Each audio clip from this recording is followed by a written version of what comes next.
All right, everybody. Welcome to kind of a special edition of the Golf the X Radio podcast. We are here at the brand new Titleist Manchester Lane testing facility. I'm here with Jeremy Stone.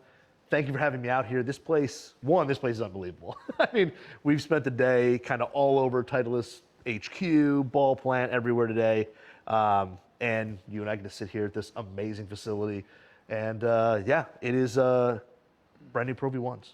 So we are talking about Pro V1. It's the 25th anniversary of Pro V1. Kind of crazy to think that it's been 25 years of the most popular ball in golf. It doesn't feel like it's been that long. When you look at 25 years of Pro V1, like, does it seem short to you? Does it seem long? How does it feel when you start looking back on this legacy of the most famous golf ball pretty much in golf? It feels like both, and thanks for being here. We appreciate you taking the time to come out and spend some time at our facilities. They're all quite special. This one being the newest of them all. But as you said, at sometimes it feels like it's been a long time, right? That we've had all these moments, and really as you take the time to reflect on the different innovations that have occurred during that period of time, it feels like forever. And then you start to realize that there's a handful of golfers that we watch every Sunday that have only played Pro V1, and you start to realize, oh gosh, that's incredible. They've never played anything but a Pro V1 or ProV1 X. They haven't had the experience of playing a professional or a Balata, which was the #1 ball in golf before Pro V1 came along. Yeah, which you're probably right. I mean, there's probably people who probably played it, changed out, back into it. I mean, there's that long of a run. You're going to get a lot of stories when it comes to Pro V1. But let's start with kind of at the beginning. We had golf balls before the Pro V1, but they were a little different. What was kind of that big change from, what is it, professional 90 or professional 100, professional 90 to Pro V1? Like, what was the big jump? How did that kind of happen? So it's interesting. If you go even further back, the history of our company started because poor Phil Young missed a putt in 1932. Yep. And that's an amazing moment to think about because he missed a putt and he had the means to fix it. And realistically, what he chose to fix is the quality of the golf ball. He felt that no dedicated golfer should make a good swing and not be rewarded. Yeah. And so that started off a process, and the first great innovation of our company, if I oversimplify it for a minute, was create a process that created a more uniform golf ball. And from there, Phil and the team he built were just wired to keep innovating. And so the next great innovation was aerodynamics in the 50s, 60s, 70s to really formalize R&D.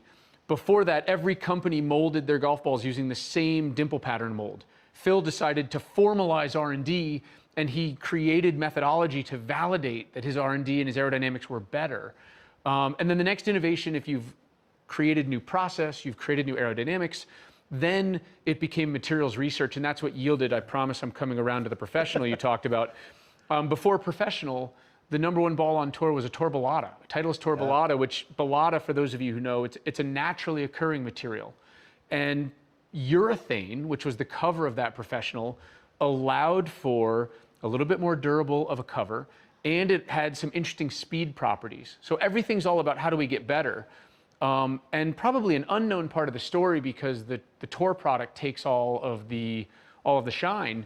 But in Ball Plant 2, while we were producing wound construction professional in Ball Plant 1, Ball Plant 2 was creating solid core construction golf balls. Oh, wow. And so when you say, hey, where did this come from? It really came from engineers who were disconnected from the product lifecycle, whose job was only to create better. And they said, well, what would happen if we took that solid core over there and we married it to that urethane cover over there? And they started trying some things, and after a couple of really spectacular failures, resulted in the Pro V1. Wow, which is pretty great. I mean, and to walk through this place, I mean, you saw that, the innovations, not even on the golf ball side, just everywhere, for those periods was pretty remarkable. I mean, you're exactly right. And I always marvel at the approach of this company is to not only make the best golf balls, but then try and form ways to validate them. One of our first patents, truly one of our very first patents awarded to the Acushnet company in the golf division, was not a golf ball. No. It was a mechanical golfer to hit the golf ball with regularity and consistency so that Phil Young could prove his golf balls were better. We also developed one of the first wind tunnels in golf so that we could evaluate the aerodynamics. And now what you're seeing around you here at the Titleist Performance Center here in Massachusetts at Manchester Lane is the next generation of that. It's a facility that can go out and create truly any condition we need, with any scenario we need through the different robots and faculties we have here to test golf balls. Yeah. So yeah, I mean, we started. So when did Pro V1 actually start? I know we've kind of thrown around as we talked today. We've had some dates of when like kind of development was there and then went out. So what's a little timeline of that first Pro V1? When did things start kind of moving here? And then when did we see it kind of on tour and then at retail? What was kind of that timeline like for the first one? Absolutely. So mid to late 90s is when that idea of, hey, what if I took a little bit of this and a little bit of this and put it together? So you started to see some prototypes in the mid to late 90s. That's when you started to see some market tests out in the world. This was before it was called anything. This was just simply prototype testing. And then fast forward to the fall of 2000. The fall of 2000 is when Pro V1 makes its debut out on the professional tours. You have at the event in Las Vegas, it was the single largest kind of migration from one construction, one piece of equipment to the next generation, because so many players transitioned into Pro V1 in that 1 week. Including the winner, Billy Andrade, who really credits Pro V1 with kind of revitalizing his career. He was struggling a little bit, and then he had this opportunity to transition into the Pro V1, wins that week, and really kind of creates kind of a second life into his career that is Pro V1 got to play a small part in. So 2000 is when you start to see it out on tour. It comes into the marketplace. We actually fast forward the introduction into December of 2000, but really came into the marketplace in the first quarter of 2001. Yeah, and we were just talking right before we started filming. Like I was working in a shop back then, and I remember people coming in, and it was just, I want the Pro V1. I need the Pro V1, or somebody came in, hey, my husband needs this Pro V or Pro Ball or whatever it was, and you just knew what it was, and it was. I mean, I remember we had a display, and at the end of the day, I mean, the thing was empty every day, and it was the ball that everybody had to go try and everybody wanted to play.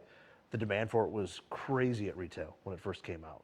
It was an extraordinary introduction. As someone responsible now for spending time thinking about how to market these golf balls, I can only dream of being on the front page of the USA Today, not the front page of the sports section, the actual newspaper. Yep. And that's because that was the impact that golf ball had on the world of golf. And yeah, there were months of time where you just couldn't get your hands on enough of them because it truly delivered performance. And I think that's the part that we need to remember is the marriage of those two constructions. What it really meant is that golfers no longer had to choose, right? Prior to Pro V1, golfers had to make a choice. You either chose distance, which you could get from solid core construction. We had an HP type golf ball or an HVC golf ball that was called high velocity core. Yeah. We had these solid core golf balls that had tremendous distance properties, but they were ionomer covers, and they didn't have the control that tour players wanted. But if you went to that tour golf ball at the time, the professional, you suddenly had amazing control. You had great short game control, you had great control with your irons, you could work the golf ball, but you were giving up some distance because of the spin characteristics and speed characteristics. Pro V1 took that choice off the table because now one ball delivered both. And that was the real magic of the introduction. Yeah. And since then, like I said, I mean, it is the ball that, I mean, when you just say the word golf ball, I think that's what most people think about is a Pro V1. Like that's just the golf ball that sticks in their head. Now, over the years, we've seen, variations. I mean, we've had new Pro V1s come out as technology's kind of advanced and things have changed. In the early days, as you go through that lineage, are there certain ones that maybe stick out to you of balls that you said, wow, we really did something unique there in that version or whatever? What ones kind of stand out as you look back in time on all the different Pro V1s that we've had in the market? Yeah, so we're coming up on the 14th iteration of Pro V1. We're coming up on the 12th iteration of Pro V1 X, and that right there is one that stands out to me is the introduction of Pro V1 X, right?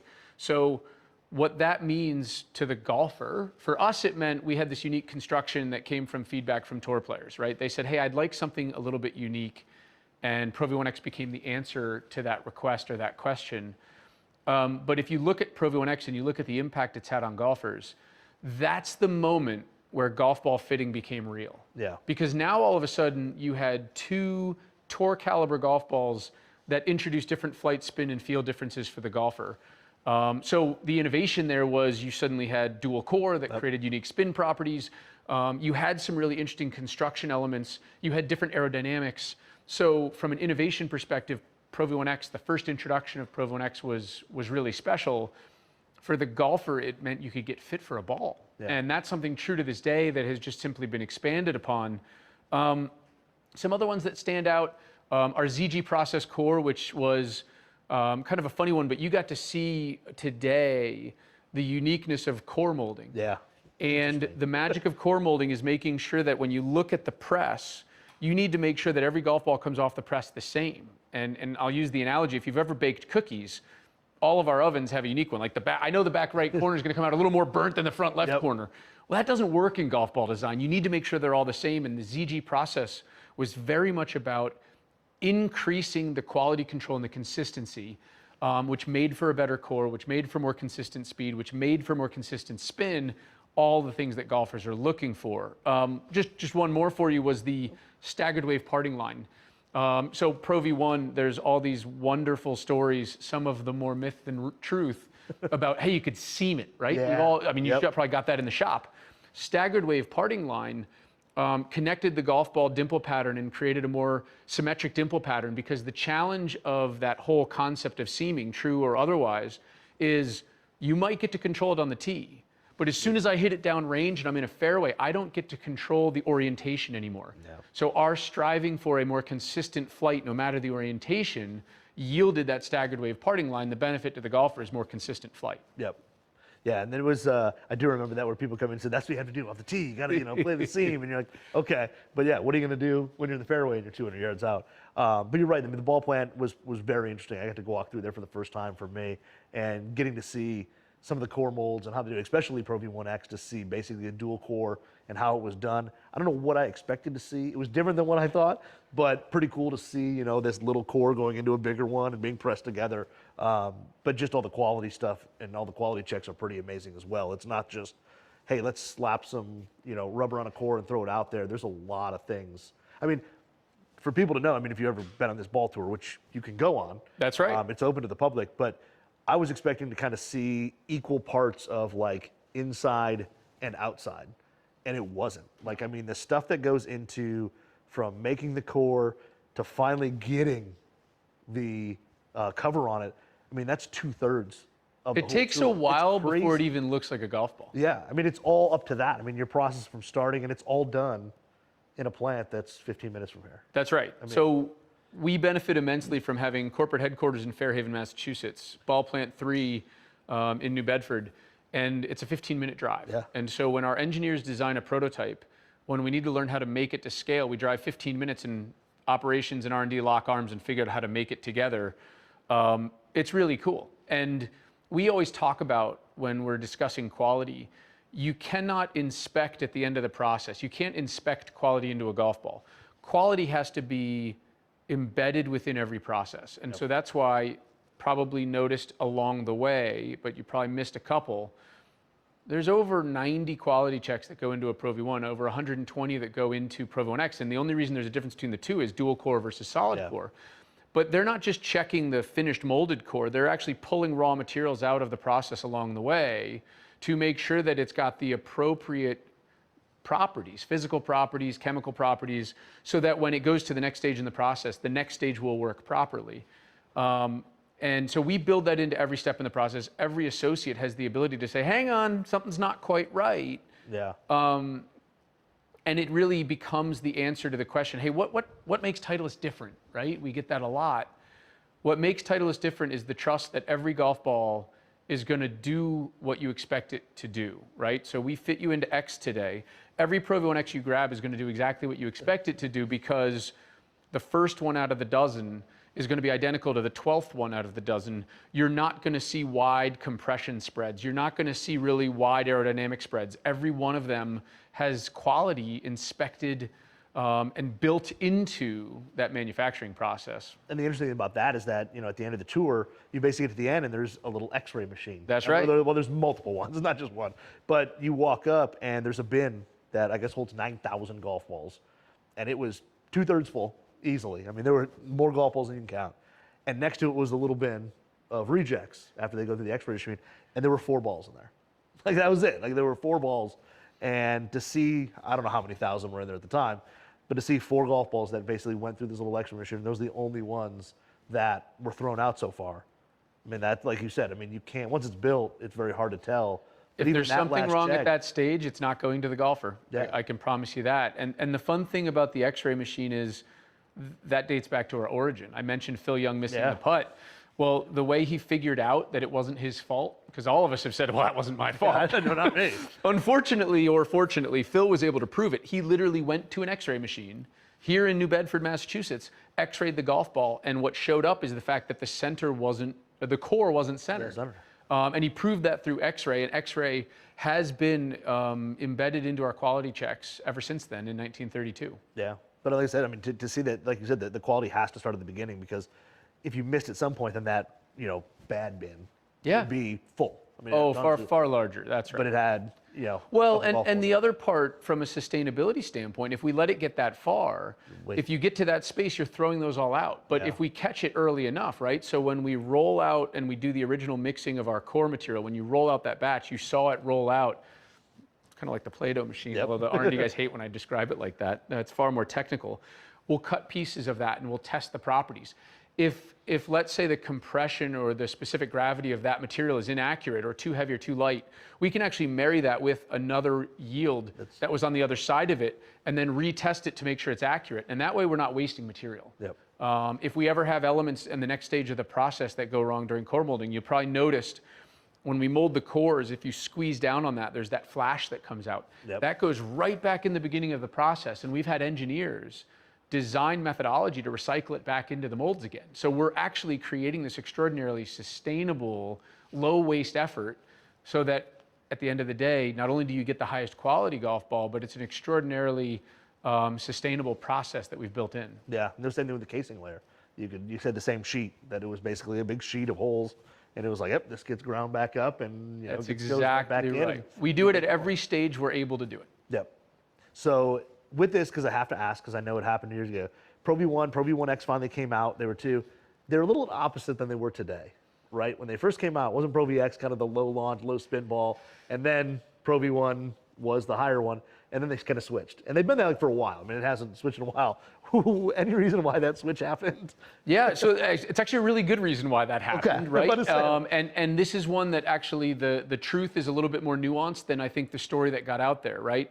So in its first introduction, we talked about ProV1 X 03. The first ProV1 X is introduced, and really that was the first time we were introducing dual core. Yep. And dual core, the purpose of that is to create a higher gradient differential between the inner core and the outer core.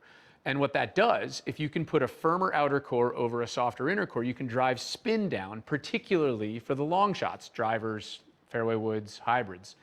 So that golf ball introduced an opportunity at the time to lower spin in the long game. And it became known as the low spin golf ball because off the tee in that moment it was. Now the sneaky part of the story that gets forgotten is the fact that actually as you go outer to the other layers, if you put a soft urethane cover over a firm outer core and casing layer, you get more spin. So interestingly, ProV1 X has almost always had more spin greenside, but it became known as the low spin ball because off the tee it was. What happened in 2017, I believe it was, all we simply did was marry up the reality. So we actually made the two golf balls much more similar off the tee. And so no longer was X the low spin ball off the tee. They became more similar than different. And that's because of incredible innovations in the core, the solid core of ProV1, to actually get down to some of the spin characteristics of X. And then all of a sudden you started to see that the real spin differential became irons and short game. Yeah. So it felt like X became the higher spin golf ball because where we started to notice it was irons and wedges, and it wasn't so much off the tee. And so yes, there was an inherent switch that was probably somewhat too heavily weighted towards the driver, but we understand it. In fact, it was part of our discussions and our presentation because that's what dual core did. Yeah. Now and ever since then, for the last 7-8 years, our flight spin and feel relationship has been extraordinarily consistent. ProV1 X is consistently spinning more and flying higher, particularly irons and into the green, than ProV1. Gotcha. So now we've gotten to the 2025 Pro V1, so the latest variation, and we've got Pro V1, Pro V1 X, Pro V1 X left, or Pro V1 X left dash. Hopefully I'm saying that right. I always mix up how those two are supposed to go. Nailed it. But so we had the brand new ones, and it's exciting because there is new Pro V1s. It always is. And when we kind of look at these new ones, what is it? I guess we'll start with Pro V1. The famous of them all. What's kind of the new thing for 2025 that when golfers go out, they try the new 2025 Pro V1? What is it kind of that they're going to notice with this new ball compared to the 2023 model? 25 Pro V1 is going to be faster. It's going to deliver more control and spin with irons and wedges. Gotcha. And with that, how do we get there? Because there's got to be, there's got to have something to get. So that's the secret sauce, right? It sounds simple for me to say. I have the luxury. I get to just go say what the thing does. I don't have to be the engineer who builds it. Lord knows I never could. But thankfully, we have this extraordinary team. And it starts with a listening tour, right? So even before the 23 Pro V1 was introduced, our engineers had started listening and learning, how do we make a better golf ball? How do we make a better golf ball? The 23 version had what we called or referenced as a high gradient core, and it had a high gradient solid core and a high gradient dual core with ProV1 X. And that unlocked some opportunity for us to start exploring different spin characteristics. And when we went out on tour, we had a handful of tour players say, the 23 model, it doesn't quite spin enough. And really, and this is the most frustrating part for the engineer, whenever you go on tour and you say, hey, how can we make your Pro V1 better? The first thing they say is, don't change a thing. It's just not how we're wired. It's not how the engineers wire. It is the least helpful bit of feedback because they're wired to make things better. But then when you start getting into the details, what tour players would say is like, all right, look, if I can get greedy for a minute, the driver's great. Like, can you keep my driver spin and distance potential the same?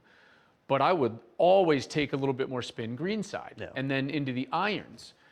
Because tour players at that level are able to control their spin so effectively, they want maximum control.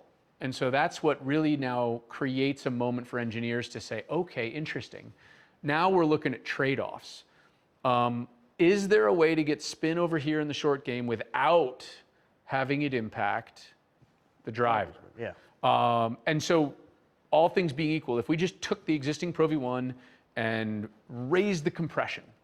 So compression does an amazing thing. It's kind of a misunderstood idea in the golfing world. But if we just increase the compression of Pro V1, good news, spin would go up. And actually, interestingly, speed would go up. The downside is if you just did it independent of everything else, spin would go up everywhere, across the board. And so the magic in what the 25 Pro V1 does is they actually reformulated the high gradient core. They adjusted some things such that it only influenced the irons and the wedges. And they're able to do that because of what we learned in 23 and because of a softer cover that was introduced in 21. All of these things start to add up and build on each other, which unlocks the potential for the new high gradient kind of re-engineered core in Pro V1, which allows for some spin over here, but allows us to keep the spin with the driver. And because of how it's all implemented, we actually are seeing increased speed, both on the robot and with initial tour player testing. And when you say gradient core, because I know we talked about it before, what exactly is a gradient core? High gradient, what does that actually mean? Because, I mean, there's a core, there's kind of a casing layer, and then you've got the urethane cover. What does the kind of the gradient core mean? Yeah, so a core can be molded to be completely uniform. And by uniform, I mean, all right, we can measure the compression of the core without any of the other materials. And we can measure independent parts of that. And by parts of that, I mean the outside of the inside. I'll use the same baking analogy. You bake some cookies, sometimes the outside is crispy and the inside is soft and gooey.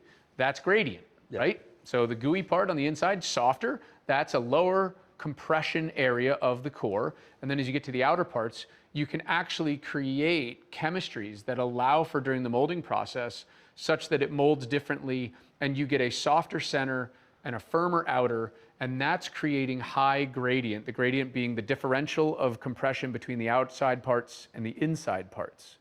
And that's the great differentiator between Pro V1 and ProV1 X.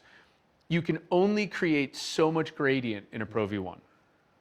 But a dual core, which is the softer inner and the outer, which are molded independently, means you can use different materials, you can use different molding processes, which means you can get far more extreme gradient. That's the value of a dual core as a tool for our team to create new performance. Yep, and that's a great segue into ProV1 X. So ProV1 X is still 4-piece design, dual core, casing layer, urethane outer cover. What's kind of the big thing? I thought it was interesting because you mentioned the tour listening part, for ProV1, and I thought the ProV1 X tour listening was very interesting because they had a little bit more of a specific request on that one. What was that request for ProV1 X? Yeah, so tour players told us with ProV1 X, being the higher flying, higher spinning golf ball, players said to us, I'd like some more spin with the irons and wedges, but don't go higher than 21X. Yeah. And 21X was the product that really kind of found the ceiling, and that's because of the innovations of X. We had a new cover, we had a couple of other things going on with the 21 model, but the most notable was that softer cover, and that gave us some really unique spin properties. But it also gave us what we've seemed to have found as, for the vast majority of players, the ceiling on spin. And so really it became an exercise, can we thread the needle? Can we introduce spin such that it doesn't exceed this amount that becomes too much for most players, but still improves their control? Similar exercise, we went through the processes, reformulated the dual core that created the spin we were looking for the shots we were looking for, also generated more speed. Every product goes through then an exercise where we do an aerodynamic optimization. And what we found is we had to actually adjust the edge angle of our dimples in order to make sure that we were both optimizing the ProV1 X distance, but also operating within the overall distance standard and the rules of golf. And so the byproduct is we were able to optimize aerodynamics. So just like ProV1, it's a faster golf ball. It's got more spin with irons and wedges. But the other benefit is it's a slightly more optimized aero as compared to the prior generation X. So your consistency's improved. When we do robot testing out here at Manchester Lane, we were seeing smaller land areas. And that's how we measure the consistency of the performance of that golf ball. Yeah, so still kind of the same DNA, just kind of slightly improved. And then we move, ProV1 X left dash, which is a little more of a kind of specialty ball, but there's still players, I think a lot of Golf WRXers are big into kind of left dash and some of the CPO options that you guys have offered in the past. But kind of what's new with that ball this year? So left dash remains unchanged, actually. So that is not a new model. There is not a new construction. We have some prototypes floating around, as we always do. We've got prototypes in R&D for every single model we make. In fact, I think most engineers on the 25 ProV1 are moving on. Yep. But left dash introduces and really started out on tour as a custom performance option. We call them CPOs for short. It was for golfers who said, gosh, I love the flight of X, but I need less spin, not more, compared to even V. And so we were able to construct a left dash product that allows for, again, dual core construction, that casing layer, and then also a different cover and different dimple pattern so that we're optimizing the distance. So it flies high like X, but it has lower spin than both ProV1 and ProV1 X. Originally, it was kind of a not readily available, not widely available golf ball. But at all of our fitting experiences, we started seeing enough data that golfers would benefit from this model. So it's far more widely available now, and in 25 will be even more widely available. So your WRXers should have no trouble finding it. Yep. So if you're in need of lower spin but still want that high flight, ProV1 X left dash is a fantastic option. Yeah. So brand new golf balls. The nice thing is too is I'm excited for because I'm an enhanced alignment guy. Yes. I like that a lot. I think that was great when it came out earlier in the year, but we're getting that right away. Correct. And what about yellow golf balls? Yep, so yellow golf balls are going to be available for ProV1 and ProV1 X right away. The enhanced alignment, as you mentioned, it's going to have the lines above and below the side stamp, and the side stamp is extended. That's going to be available right away. We've got a couple cool tricks up our sleeve for later in the year to give other golfers who prefer different alignment designs some options as well. So really what we're learning is we are going to offer golfers the ability to fine-tune their performance, and then once they're confident in their selection, if they've been fit, they know what ball they want, there's kind of continually expanded opportunities to personalize it and make it their own. Yeah, No, it's pretty exciting. I'm, like I said, got a hit here, ProV1 X guy. What is your ball of choice? What's in your bag when you unzip the pocket? I'm a dash guy. So for forever, I always like to joke with our team, I'm suboptimal at impact. I am a little bit steep, and so what happens is I'm pretty spinny through the bag. And so pretty much everything you see in my bag is designed to help me reduce spin. And back to our green to tee methodology, the most challenging shots for me are if you put a pin right over a false front and you ask me to try to get it close. If I'm hitting a wedge or a gap wedge or a 9-iron coming right back at me, and those are strokes, right? Oh, yeah. We know for a fact, and dash really allows me to hit those shots with confidence, and instead of it hitting and coming back and me having to have a really narrow landing area on the back third of the green, it's drop and stop, which is exactly what you're looking for. Exactly. Yeah, you want that distance control. You don't have to worry about either coming back or going forward. So, but no, that is awesome. 2025 Pro V1. It's going to be a great year. It'll be exciting to see. This is early right now. We're recording this early. It's going to be really exciting to see what we see on tour, see tour adoption, see how fast that goes. So that's something we can look forward to as well. But Jeremy, thank you very much. Really appreciate your time. Thanks for having me out here. It's been a wonderful 2 days. Likewise. Thanks for being here. If any of your listeners or readers want to come on that tour, send them our way. We'd love to have folks and show them the home of the #1 ball in golf. It's pretty cool. It was pretty fun. So I even got to wear a little beard net. Nice. So it was kind of nice. Hopefully I have a picture. I do, actually. I do. We'll be able to share that. So. Excellent. Thank you again, Jeremy. It was awesome. And yeah, guys, check out the new Pro V1, Pro V1 X, and Pro V1 X Left Dash